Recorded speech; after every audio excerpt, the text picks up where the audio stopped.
ఈరోజు వైట్ పులావ్ చేస్తున్నాను.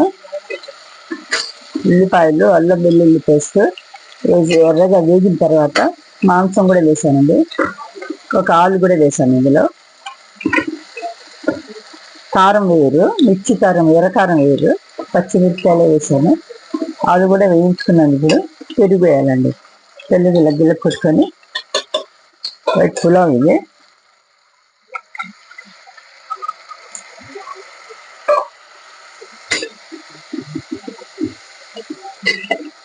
కాస్త జీరా లెక్కగా ఉంటుంది, కానీ పులావ్ లెక్కగా ఉంటుందండి ఇది.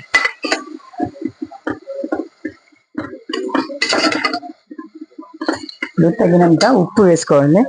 పుదీనా కూడా వేసేసాను. సరిపడా ఉప్పు వేసుకోవాలండి ఇది.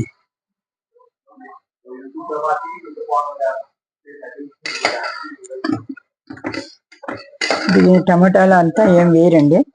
కొత్తిమీర వేస్తారు, పుదీనా వేస్తారు అనమాట, ధనియా పౌడర్ వేస్తారు.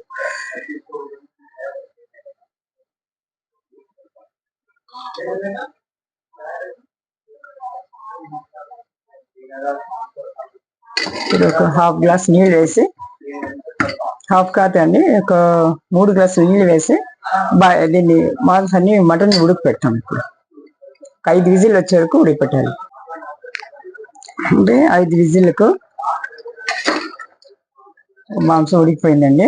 ఇప్పుడు నీళ్ళు సరిపడా అనమాట. ఇది 1.5 గ్లాసు నీళ్లు. ఇంకే 1.5 గ్లాసు అంటే 2 గ్లాసులు అనమాట. ఇది జీరా రైస్ అండి. ఇది చిట్టి ముట్టెలు అంటారు కదా, అదే అనమాట. వేసేస్తానండి. పళ్ళు వేసి ఈ నీళ్ళల్లో సరిగ్గా ఉడికిపోతుందండి. దమ్ అయిపోతుంది. కరెక్ట్గా ఒక విజిల్ వేస్తే సరిపోతుంది.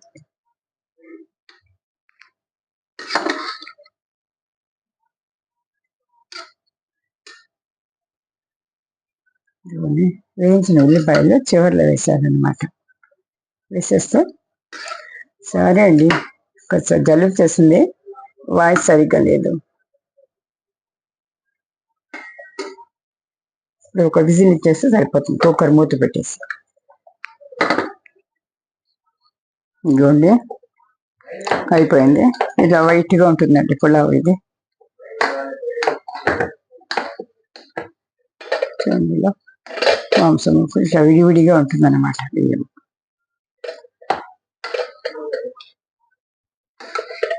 విడివిడి దీంట్లో తీసేసుకుంటాం, సరిపోతుంది. థ్యాంక్ యూ అండి. Thank you for watching. ఛానల్ని లైక్ చేయండి, సబ్స్క్రైబ్ చేసుకోండి, షేర్ చేయండి, కామెంట్ చేయండి. Thank you.